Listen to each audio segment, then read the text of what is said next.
The seed is the word of God. Christ is the sower. All who come to him will have life forever.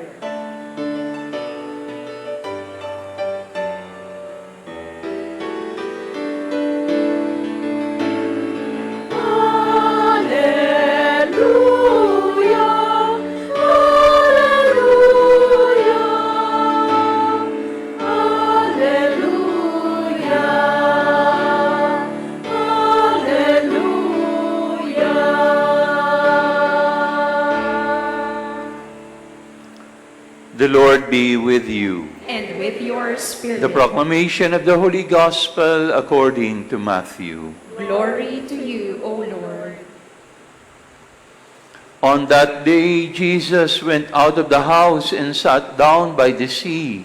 Such large crowds gathered around him that he got into a boat and sat down, and the whole crowd stood along the shore. And he spoke to them at length in parable, saying, A sower went out to sow, and as he sowed, some seed fell on the path, and the birds came and ate it up.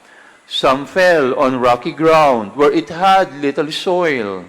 It sprang up at once, because the soil was not deep, and when the sun rose, it was scorched, and it withered for lack of roots.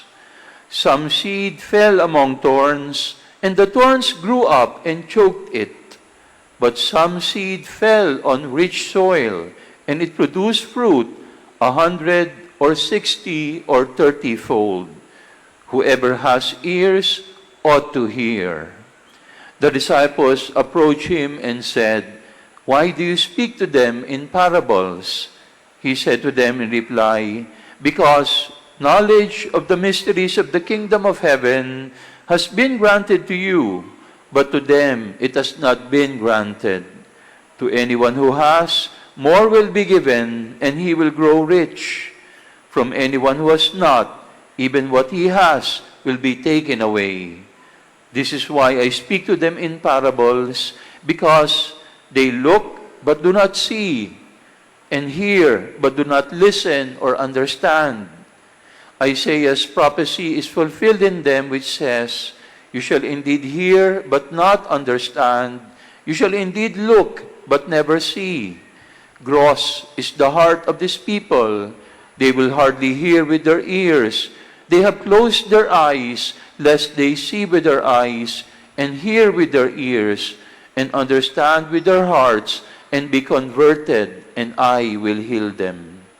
But blessed are your eyes because they see, and your ears because they hear.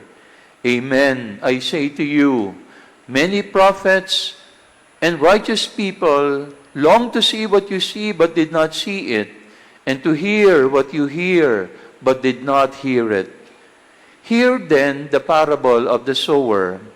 The seed sown on the path is the one who hears the word of the kingdom without understanding it, and the evil one comes and steals away what was sown in the heart.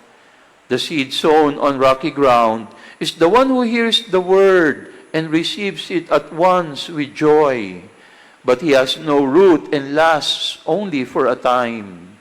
When some tribulation or persecution comes because of the word, he immediately falls away.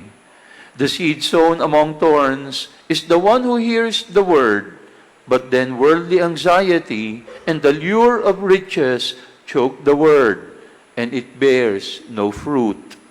But the seed sown on rich soil is the one who hears the word and understands it, who indeed bears fruit and yields 160 and 30-fold. My dear brothers and sisters, the Gospel of the Lord. Praise to you, Lord Jesus Christ. Good morning to everyone. Magandang umaga po. We read today from the Gospel according to Matthew. Actually, this year, all our Sunday Gospel will be taken from the Gospel of Matthew.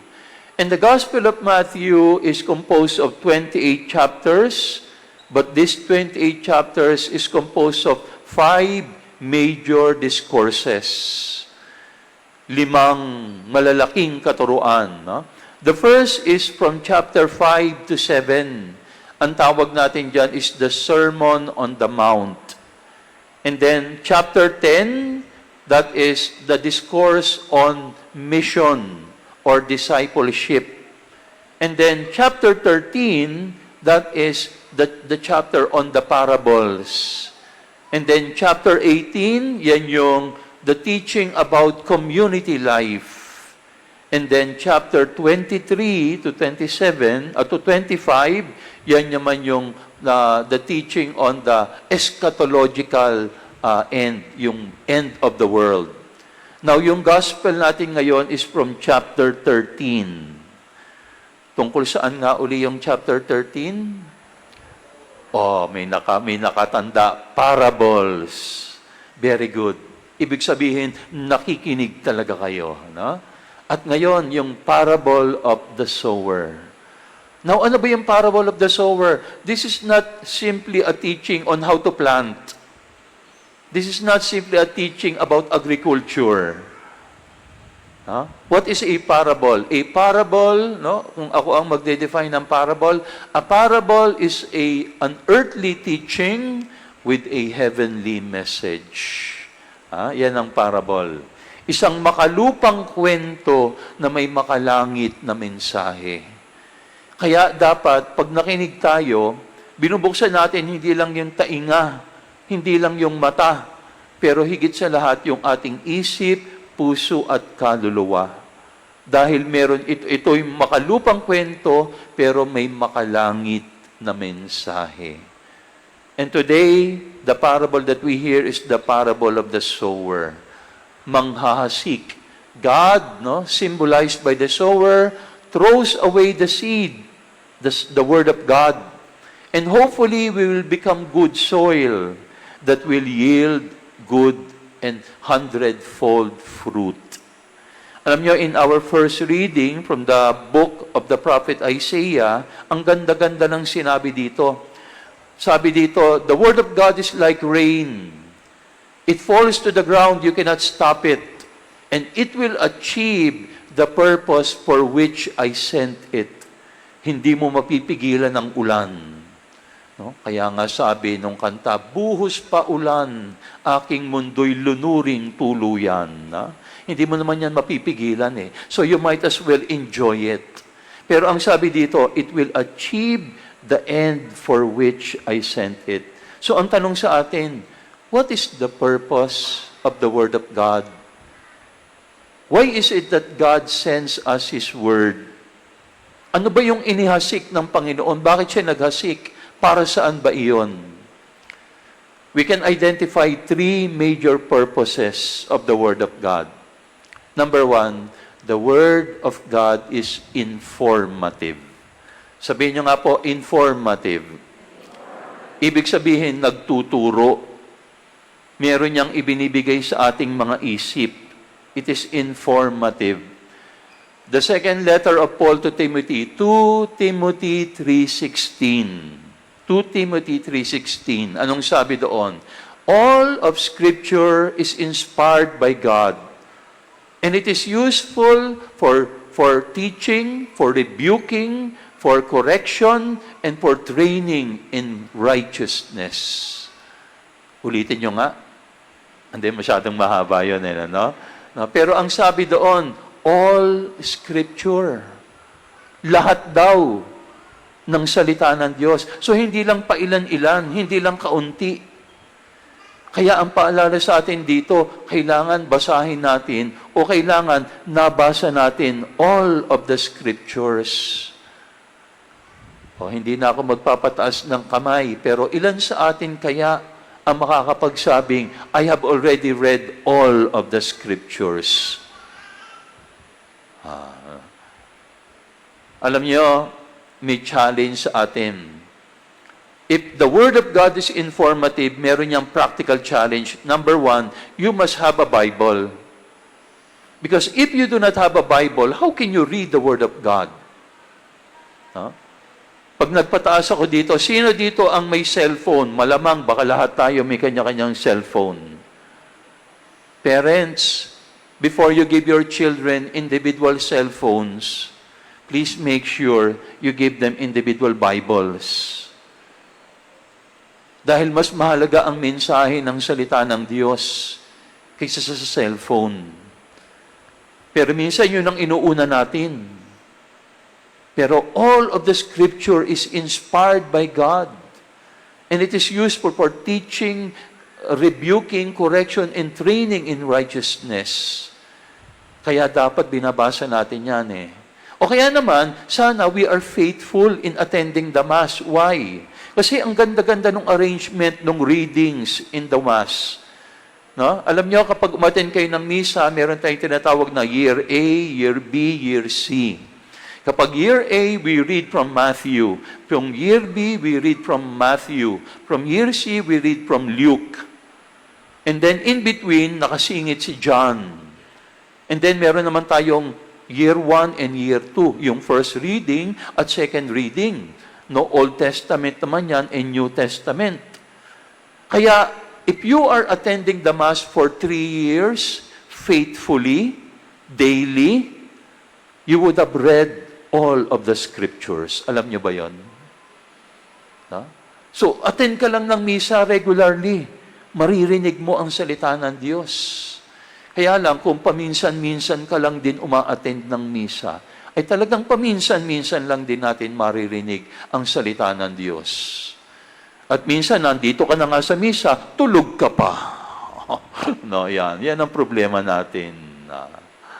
No. So, yun yung unang-unang paalala sa atin. Ano? The Word of God is informative.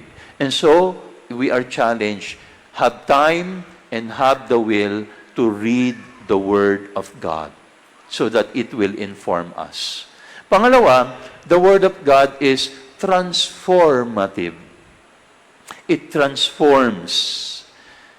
2 Chronicles 7:14. 2 Chronicles 7:14. Anong sabi doon? If my people who hear my voice and seek my face, pray and turn from their evil ways, I will hear them from heaven. I will forgive their sins, and I will heal their land. Now, ano yung magandang sinabi doon? If they seek my face and turn from their evil ways. Ayun. So, ibig sabihin, kailangan pala may pagbabagong mangyayari sa atin. Whenever we hear the Word of God, it must transform us. It must turn us from our evil ways. Dahil kapag hindi ka nagbabago, baka hindi salita ng Diyos ang naririnig mo. At ang ibig sabihin nito, dapat we are ready to be disturbed by the Word of God. Kasi it should be transformative. At alam natin, transformation does not happen if you are not ready to be disturbed. Kapag hindi ka readyng masaktan. Yung mga nagba-bodybuilding dito, if you want to transform your body, you want to transform your muscles, no? Kailangan masaktan ka, kailangan sumakit yung muscle mo. Eh kung nagbubuhat ka nang wala namang pressure, ay walang mangyayaring transformation. Kailangan talagang mararamdaman mo na parang mapupunit na yung iyong muscle. Doon nagkakaroon ng transformation. Brothers and sisters, it is the same with the Word of God. Kaya hindi tayo pwedeng pumili lamang ng kung ano yung gusto nating marinig. The Word of God will comfort you, but it will not cuddle you. Ulitin ko po. The Word of God comforts, but it does not cuddle. Ano bang pagkakaiba ng comfort at cuddle? Yung comfort, pinagiginhawa ka. Di ba yan yung gospel natin last Sunday? Naalala niyo po? Last Sunday, di ba ang sabi, come to me, all you who find life burdensome, and I will refresh you. Pagiginhawahin kita. So the Word of God will comfort us, but it will not cuddle us.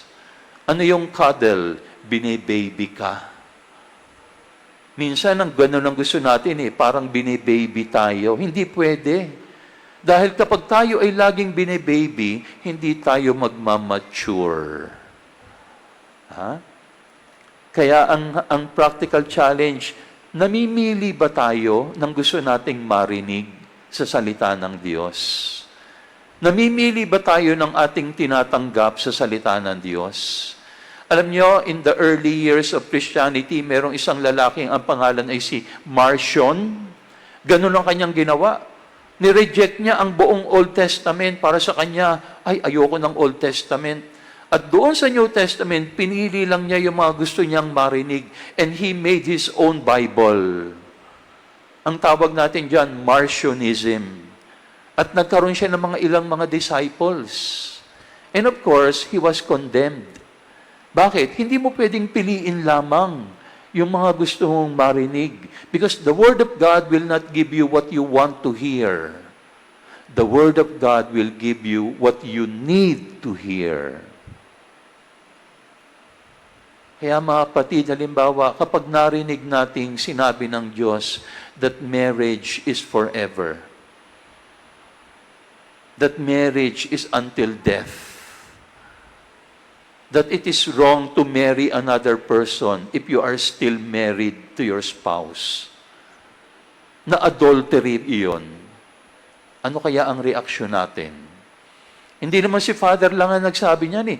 Ang Diyos ang nagsabi niyan eh. Anong mararamdaman natin kapag we are reminded that God says marriage is only for man and woman? At hindi kung sino lang ang may gusto. Ano kaya ang mararamdaman natin? Paano kaya tayo magre-react? Ano kaya ang mararamdaman natin if the book of Genesis says that God only created male and female and nothing else? So hindi yan minumultiply ng pagkarami-raming genders. Hindi si Father po ang nagsabi niyan. It is God who said it. Kaya kung magrereklamo tayo, kay Lord tayo magreklamo. But as I said, that is the challenge of the Word of God. It will give you not only what you want to hear, it will tell you what you need to hear. Why? So that there will be transformation. It will hurt, but it will heal. And remember, God came not only to make us feel good, God came in order to make us good. That is why the Word of God is transformative. Okay? So, informative, transformative. Pangatlo at huli, the Word of God is formative. It is formative. It forms, hinuhulma, hinuhubog tayo. Isaiah 64 verse 8. Anong sabi doon? You are God, our God is our Father, we are the clay, you are the potter. Sabi doon, we are the clay, you are the potter. Ibig sabihin, gusto ng Diyos na hubugin tayo. At pag sinabi nating hubog, ibig sabihin, regular. Regular yan. Hindi lang paminsan-minsan. Di ba ganun ang ginagawa ng potter? Minsan dinudurog niya yung putik, no? Para mahulma niya. Kaya ibig sabihin, dapat handa rin tayo minsang madurog. Because God will not be able to form us according to what He likes if we are not willing to be crushed. But do not be afraid. Why? Dahil ang sabi din Isaiah, you, O Lord, are our Father. And you are the potter. Alam nyo, ang ganda may play of words, no? Potter. Alam nyo ba in Latin kung ano yung father? Pater. No? Kaya sabihin natin, you, O Lord, are our Pater. You also is the potter. Ibig sabihin, huwag tayong matakot pahubog sa Pater. Why? Because He is Pater. He is Father. Ibig sabihin, lahat ng kanyang ginagawa para sa ating kabutihan. Just like a father disciplining his children and wanting only the good for his children, that is also what God wants. Sometimes we may be disturbed, but do not be afraid. It will be for our good. Kaya together with Isaiah, we say with faith, you, O God, are our Father. We are clay, you are the potter. Form us. So mga kapatid, ngayon pinapaalala sa atin, God is the sower who sows the word. And therefore, we must be good ground, ready to accept the word of God so that we will yield a fruit that is 100-fold, 60-fold, and 30-fold. Pero ano yung dapat nating gawin? Remember, the word of God is informative, the word of God is transformative, and the word of God is formative.